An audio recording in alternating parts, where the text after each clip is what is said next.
আসসালামু আলাইকুম রহমতুল্লাহি বারাকাতুহু। সহজ কোরআন শিক্ষা ক্লাসের আপনাদের সবাইকে সাদর আমন্ত্রণ। আলহামদুলিল্লাহি ওয়াকাফা ওয়া সালামুন আলা ইবাদিহিল্লাযিনা ইসতাফা। আল্লাহ পাকের লাখো কোটি শুকর যে বিশ্ববিখ্যাত মহাগ্রন্থ আল কোরআন শিক্ষা করার জন্য আমাদেরকে কবুল করেছেন। সবাই বলি আলহামদুলিল্লাহ। কোরআনের পাকের মোট হরফ হচ্ছে 29টি। আমরা একে একে আলিফ থেকে নিয়ে সা পর্যন্ত শিখেছি এবং তার সূরত সম্পর্কেও আমরা অবগত হয়েছি।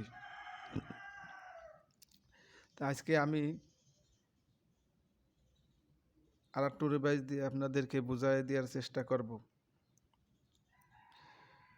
তো আল্লাহ পাক রব্বুল ইজ্জত আমাদের সবাইকে সহি শুদ্ধভাবে কোরআনে পাক শিক্ষা করার তৌফিক দান করুক ধৈর্য সহকারে। সবাই বলি আমিন। কোরআন হলো আল্লাহর বাণী, সবার চেয়ে শ্রেষ্ঠ হয়। কোরআন হলো আল্লাহর বাণী, সবার চেয়ে শ্রেষ্ঠ হয়। কোরআনেরই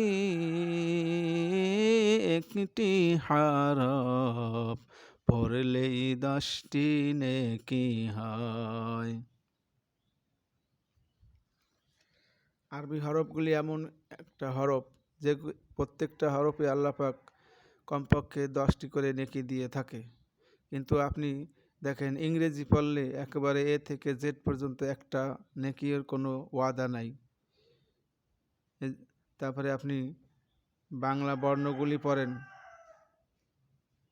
একেবারে সেই যেখান থেকেই পড়বেন সবকটা হরফ বর্ণগুলিও যদি আপনি পড়েন, একটা হরফেরও কোনো ওয়াদা নেই। কিন্তু কোরআন শিক্ষা করার জন্য আপনি যখন একটা হরফ মুখ দিয়ে উচ্চারণ করবেন, আল্লাহ রাব্বুল ইজ্জত আপনাকে প্রতি হরফে 10টা করে নেকি দিয়ে থাকবেন।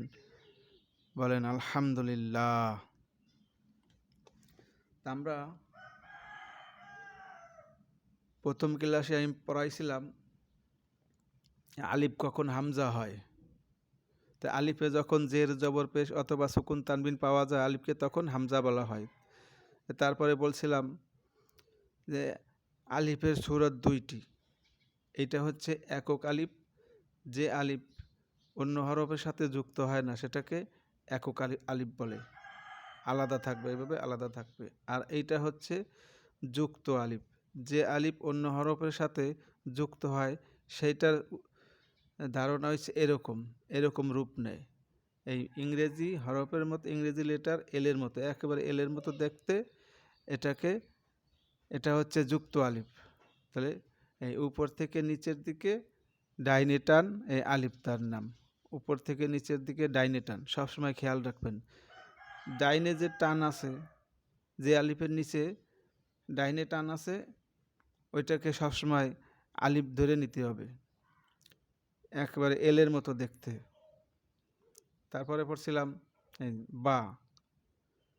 বার নিচে 1 নুক্তা, তারপরে তার উপরে 2 নুক্তা, তারপরে তাই 2 নুক্তার উপরে একটা নুক্তা বাড়ায় দিলে এই ছা,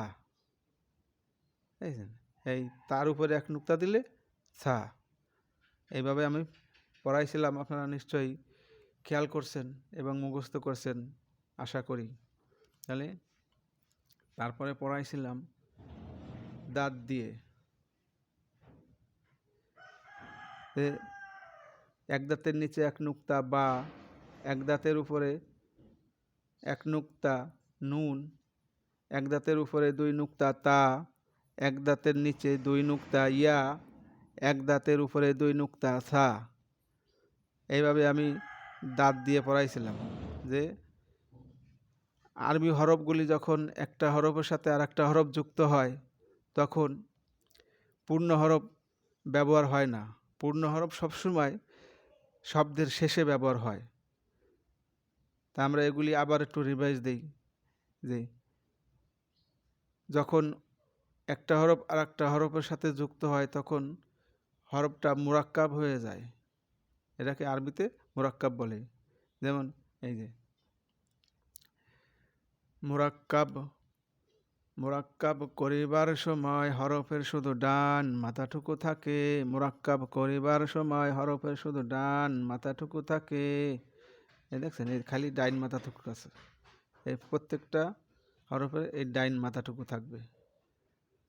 তাহলে এই বার সুরত 3টি, নুনের সুরত 3টি, তার সুরত 3টি, ইয়ার সুরত 3টি, তার সুরতও 3টি। এটা হচ্ছে প্রথম সুরত। তারপরে আর একটা আসবে মাঝের সুরত, আর এইটা হচ্ছে শেষের সুরত, এই শেষের হরফ, বুঝেছি? আর এটা হচ্ছে প্রথম হরফ। মাঝখানে যে হরফগুলি ব্যবহার করা হয় ওগুলি কোনো কোনো হরফ পূর্ণভাবে আসে, কোনো কোনো হরফ এরকম দুই দিকে মিলে থাকে, ডাইনেও মেলে বামেও মেলে। তাহলে এই যে আমরা আবার দেখি যে এক দাঁতের নিচে এক নুক্তা বা, এক দাঁতের উপরে এক নুক্তা নুন, এক দাঁতের উপরে 2 নুক্তা তা, এক দাঁতের নিচে 2 নুক্তা ইয়া, এক দাঁতের উপরে 3 নুক্তা সা। আশা করি আপনারা সবাই এই আগের পড়াগুলি মুখস্থ করছেন। আজকে নতুন পড়া, এই যে জিম হা খ। এই দেখেন, জিম হা খ, তিনটা হরফ দেখতে একই রকম, খালি নুক্তার পার্থক্য। এইটুক দিয়েই পরিচয় করে নিতে হবে, চিনে নিতে হবে যে কোনটাকে জিম বলে, কোনটাকে হা বলে, কোনটাকে খ বলে। এই নুক্তা দিয়ে চিনতে হবে। এই দেখেন, এই 3টা হরফ দেখতে একই রকম, হুবহু একই রকম, খালি নুক্তার পার্থক্য। যেরকম আমরা এই যে বা তা সা, 3টা হরফ কিন্তু দেখতে একই রকম, খালি নুক্তার পার্থক্য। এটাও এই 3টা হরফও একই একই রকম। তাহলে এই এটা জিমের নিচে এক নুক্তা। এই হরফটার নাম হচ্ছে হা, হায় কোনো নুক্তা নাই। এই হরফটার নাম হচ্ছে খ, খয়ের উপরে এক নুক্তা। তাহলে জিমের নিচে এক নুক্তা, হা কোনো নুক্তা নাই, খ। তাহলে জিম হা খ, জিম হা খ, জিম হা খ, জিম হা খ।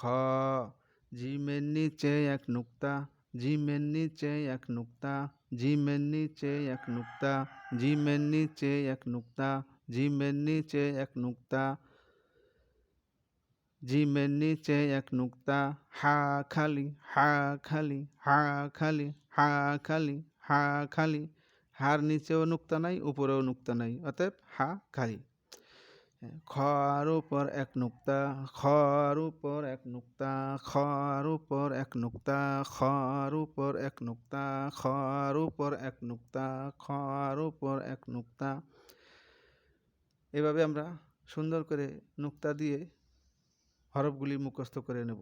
3টা হরফ দেখতে দেখছেন একই, খালি নুক্তার পার্থক্য। জিমের নিচে এক নুক্তা, হায় কোনো নুক্তা নাই, আর খর উপরে এক নুক্তা। তাহলে জিমের নুক্তা উপরে গেলে খ, জিমের নুক্তা উপরে গেলে খ, নুক্তা না থাকলে হা। জিমের নুক্তা উপরে গেলে খ, আর উপরের নুক্তা নিচে আসলে জিম, নুক্তা না থাকিলে হা।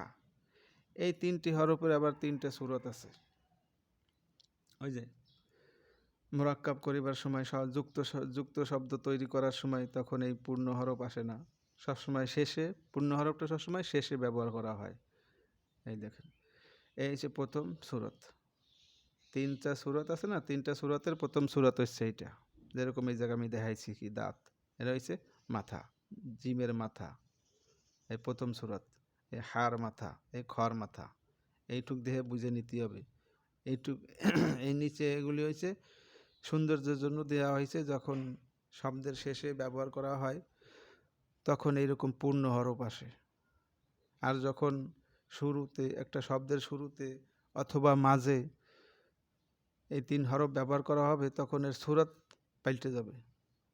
এটা হচ্ছে প্রথম সূরত, এটা হচ্ছে প্রথম সূরত।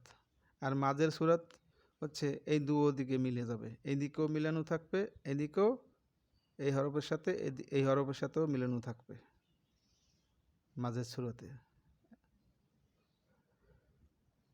তা আশা করি আমাদের বুঝতে কষ্ট হয়নি, বুঝলেন? এভাবে আমরা একটু কষ্ট করে পড়ব। আল্লাহ পাক রব্বুল ইজ্জত আমাদের সবাইকে যাজায়ে খায়ের দান করবেন। সবাই বলি আমিন।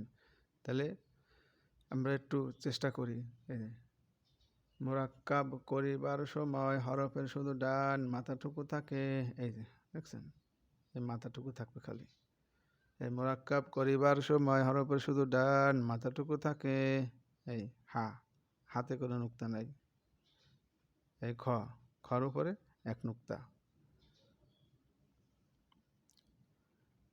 বোঝা গেছে? তা আমরা যদি এই হরফটা মনে করেন, এই একটা শব্দ যদি আমি গঠন করি তাহলে কীরূপ হবে একটু দেখাই দিচ্ছি। এই হা আমি যদি এই জায়গায় বসাই তাহলে কীরকম রূপ নেবে দেখাই দিচ্ছি আমি। এই হার মাথাটা এই জায়গায় চলে আসবে। এই এই দেখছেন, এইভাবে যুক্ত হয়। তাহলে এটা হচ্ছে হা আর এটা হচ্ছে জিম। এটা হা আর এটা জিম। তাহলে হায় জবর দিয়ে দিলাম আর জিমে সুকুন দিয়ে দিলাম। সুকুন প্রথমে পড়ানো হয়েছিল, এই সুকুন দিয়ে দিলাম বা জজম। তাহলে হা জবর হা আর জিমে জজম হাজ। হা জবর হা, জিমে জজম হাজ। হায়ে জবর জিমে জজম হাজ। হায়ে জবর হায়ে জবর জিমে জজম হাজ। হাজ হাজ বুঝাইছে? হায়ে জবর জিমে জজম হাজ। আর আরবি হরফের ভিতরে দুইটা হরফ সবচাইতে কঠিন। তার ভিতরে একটা হচ্ছে এই হা, এটাকে বলে লম্বা হা। লম্বা হা এই 2 নম্বর মাখরাজের হরফ। তাহলে আজকে আমি মাখরাজের কিছু ধারণা দেব, ওটাও ইনশাল্লাহ আস্তে আস্তে হয়ে যাবে। 1 নম্বর মাখরাজ। 1 নম্বর মাখরাজ হলকের শুরু হইতে হামজা হা। 1 নম্বর মাখরাজ হলকের শুরু হইতে হামজা হা। 1 নম্বর মাখরাজ হলকের শুরু হইতে হামজা হা। এই যে এটা হচ্ছে হামজা, এটা হচ্ছে হা। এই হচ্ছে 1 নম্বর মাখরাজ। তাহলে 1 নম্বর মাখরাজ হলকের শুরু হইতে হামজা হা। 1 নম্বর মাখরাজ হলকের শুরু হইতে হামজা হা। এই 1 নম্বর মাখরাজের আমি আজকে ধারণা দিলাম, পড়াই দিলাম। আপনারা সবাই মুখস্থ করে ফেলাবেন 1 নম্বর মাখরাজকে। আবার বলি, 1 নম্বর মাখরাজ হলকের শুরু হইতে হামজা হা। 1 নম্বর মাখরাজ হলকের শুরু হইতে হামজা হা। এই হলক থেকে 6টা হরফ উচ্চারণ হয়।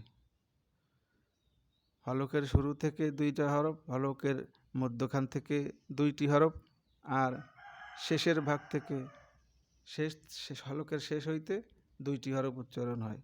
এই হলক থেকে মোট এই 6টি হরফ উচ্চারণ হয়। তার ভিতরে সবচাইতে গুরুত্বপূর্ণ হচ্ছে মাঝের 2 হরফ।